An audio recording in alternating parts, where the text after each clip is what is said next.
భోజన ప్రియులకు నమస్తే. మేము మీ Lakshmi Srinivas. Welcome back to our channel. ఈరోజు మన యూట్యూబ్ ఛానల్‌లో కొంచెం కొత్తగా, కొంచెం వెరైటీగా ఉండే మిర్చి కా సలాన్ రెసిపీతో మీ ముందుకొచ్చామండి. ఈ మిర్చి కా సలాన్ రెసిపీ మామూలుగా మీరు రెస్టారెంట్‌లో చూసుంటారు. అదేనండి, బిర్యానీల్లో కర్రీతో పాటు సైడ్‌న ఒక చిన్న గ్రేవీ టైప్‌లో ఇస్తారు చూసారా? దాన్నే మిర్చి కా సలాన్ అంటారనమాట. ఇది బిర్యానీల్లోకి, అదేవిధంగా చపాతీల్లోకి, రోటీల్లోకి చాలా బాగుంటుందండి ఈ రెసిపీ. ఇంకా ఆలస్యం ఎందుకండి, ఎలా చేయాలో చూసేద్దాం పదండి. దానికోసం ముందుగా ఒక కప్పుడు వేరుశెనగ గుళ్ళు పచ్చివండి. అదేవిధంగా ఒక 3-4 టేబుల్ స్పూన్లంత నువ్వులు, అదేవిధంగా ఒక టేబుల్ స్పూన్ ధనియాలు కూడా తీసుకోవాలండి. మీడియం ఫ్లేమ్‌లో మంట పెట్టుకొని ఇవి మాడిపోకుండా జాగ్రత్తగా కదుపుకుంటూ వేయించుకోవాలండి. ఇలా వేగటానికి ఒక 5-10 నిమిషాలు పడుతుంది. కొద్దిగా వేగిన తర్వాత దాంట్లోకి ఎండు కొబ్బరి తురుము కూడా వేసుకోవాలండి. అదేవిధంగా కొద్దిగా మెంతులు కూడా వేసుకోవాలి. మీ దగ్గర కొబ్బరి తురుము లేకపోతే ఎండు కొబ్బరి ఉంటుంది కదండి, సన్నగా ముక్కల్లాగా కట్ చేసుకుని కూడా వేసుకుని నిదానంగా మీడియం ఫ్లేమ్‌లో మన వీడియోలో చూపించిన విధంగా వేపుకోవాలండి. లేకపోతే ఇవి మాడిపోవటానికి అవకాశం ఉండిద్దనమాట. చూడండి, ఆ విధంగా వేగిన తర్వాత, కొద్దిగా వేగిన తర్వాత దాంట్లోకి ఒక టేబుల్ స్పూన్ జీలకర్ర కూడా వేసుకోవాలండి. అలా వేసుకుని చూసారా, మన వీడియోలో చూపించిన విధంగా కొబ్బరిలోంచి, పల్లీల్లోంచి కొంచెం నూనెలాగా బయటకు వస్తుందండి. చూడండి, మన వీడియోలో చూపించినట్టు పల్లీలు పగిలి ఆ విధంగా వేగుతాయి. అలా వేగిన వాటిని తీసుకుని ఒక ప్లేట్లో వేసుకుని చల్లారనివ్వాలి. అలా చల్లారిన వీటిని మిక్సీ పట్టుకుని పేస్ట్ లాగా చేసుకోవాలండి. అప్పుడే మనకి ఈ మిర్చి కా సలాన్‌లో గ్రేవీ అనేది వస్తుందన్నమాట. ఇంకా మెయిన్ ప్రాసెస్‌లోకి వెళ్ళిపోదాం పదండి. ఒక మీడియం సైజ్ ప్యాన్ ఒకటి తీసుకోవాలండి. ఆ ప్యాన్‌లోకి 4 టేబుల్ స్పూన్ల ఆయిల్ వేసుకోవాలండి. ఈ మిర్చి కా సలాన్ రెసిపీలో ఆయిల్ అనేది కొద్దిగా ఎక్కువే పడుతుందండి. అందుకని ఒక 4 టేబుల్ స్పూన్ల ఆయిల్ వేసుకుని 2 పెద్దుల్లిపాయలండి, ఎర్రగడ్డలని సన్నగా ముక్కల్లాగా కట్ చేసుకుని, చూడండి మీడియం సైజు ముక్కల్లాగా కట్ చేసుకోవాలి. కట్ చేసుకుని ఈ నూనెలో మధ్యస్థంగా వేపుకోవాలండి. మన వీడియోలో చూపించిన విధంగా వేపుకొని, ఇందాకడ ఏదైతే మనం వేపి పక్కన పెట్టుకున్నాం చూసారా గ్రేవీ కోసమని, వాటన్నిటిని మిక్సీలో వేసుకుని వాటితో పాటు వేయించుకున్న ఆనియన్స్‌ని కూడా దీంట్లో వేసుకోవాలండి. అలా వేసుకుంటేనే ఈ గ్రేవీకి రుచి అనేది బాగా పెరుగుతుందండి. దాంతోపాటు అల్లం వెల్లుల్లిపాయలు కూడా అండి, 1 ఇంచు అల్లం ముక్కలు, అదేవిధంగా ఒక 5 వెల్లుల్లిపాయలు, మెయిన్ ఇంగ్రీడియంట్ అండి గసగసాలండి. అలాగే కొద్దిగా పసుపు వేసుకోవాలి. గసగసాలు వేసుకోవటం వల్ల కొంచెం ఘాటుదనం వస్తుందన్నమాట కర్రీకి. అదేవిధంగా రుచికి సరిపడినంత ఉప్పు, అలాగే ఎండుమిరపకాయలండి. మనం దీంట్లో కారం వేయము, అందుకనే మన రుచిని బట్టి మనం ఎంత కారం తింటామో దాన్ని బట్టి ఎండుమిరపకాయలు కూడా వేసుకోవాలండి. ఇప్పుడు అసలైన ఘట్టం మొదలైందండి.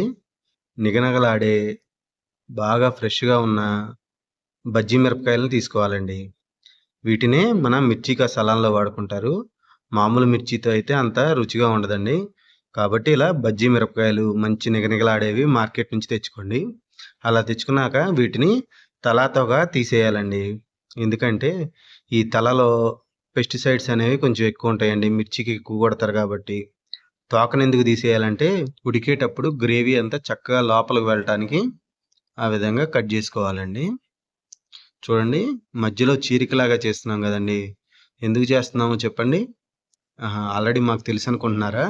ఆ విధంగా ఎందుకు చేస్తామంటే అండి, ఇందాకడ మనం గ్రేవీ చేసుకున్నాం చూసారా, ఆ గ్రేవీ దీంట్లో స్టఫింగ్ చేసుకోవాలండి.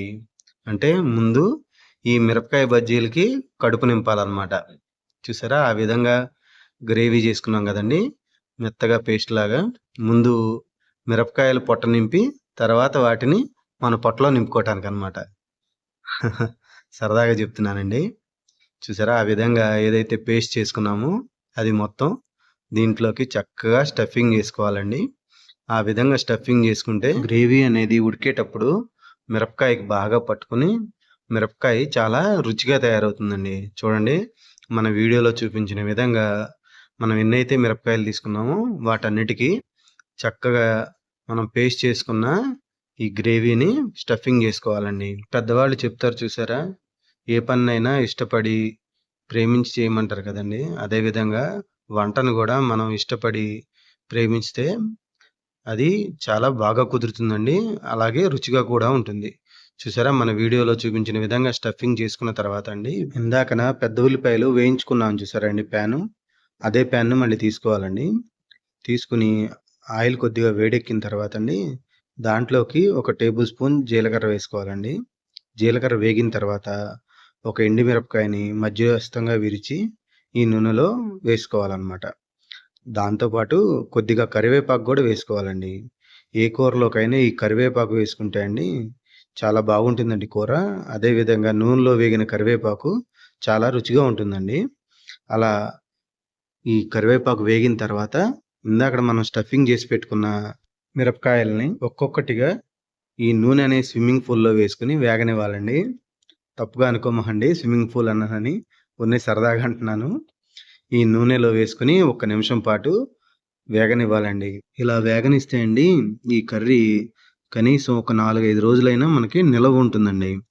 కాబట్టి ఈ నూనెలో అందుకని జాగ్రత్తగా 2 వైపులా వేగే విధంగా పచ్చిమిర్చి వేపుకోవాలండి. చూడండి, మన వీడియోలో చూపించిన విధంగా తిప్పుకుంటూ వేపుకుంటే మనకి రుచి బాగుంటుంది. అదేవిధంగా కొన్ని రోజులు నిలవ ఉండటానికి కూడా బాగా పనిచేస్తుందండి ఇది.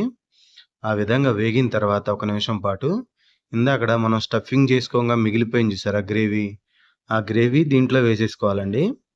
కొద్దిగా అడుగు ఉంటే ఆ వాటర్లో కూడా కలిపేసుకుని దీంట్లో వేసేసుకోవాలండి.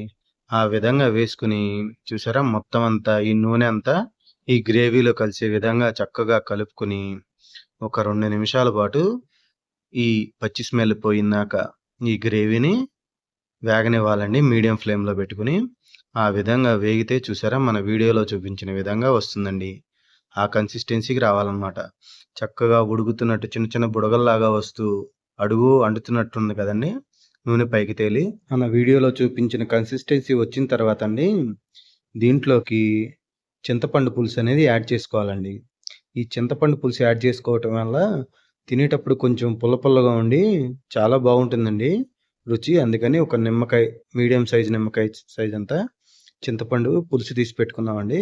దాన్ని దీంట్లో యాడ్ చేసుకుని మొత్తం అంతా ఒక్కసారి కలుపుకోవాలండి. ఈ చింతపండు పులుసు అంతా కలిసే విధంగా కలుపుకొని చూసారా ఏ విధంగా కన్సిస్టెన్సీ వచ్చిందో ఆ విధంగా రావాలండి. అలా వచ్చిన తర్వాత దాన్ని మూత పెట్టేసుకుని ఒక్క 10 నిమిషాల పాటు మీడియం ఫ్లేమ్లో ఉడకనివ్వాలండి. దాన్ని 10 నిమిషాలు వదిలేయాలన్నమాట.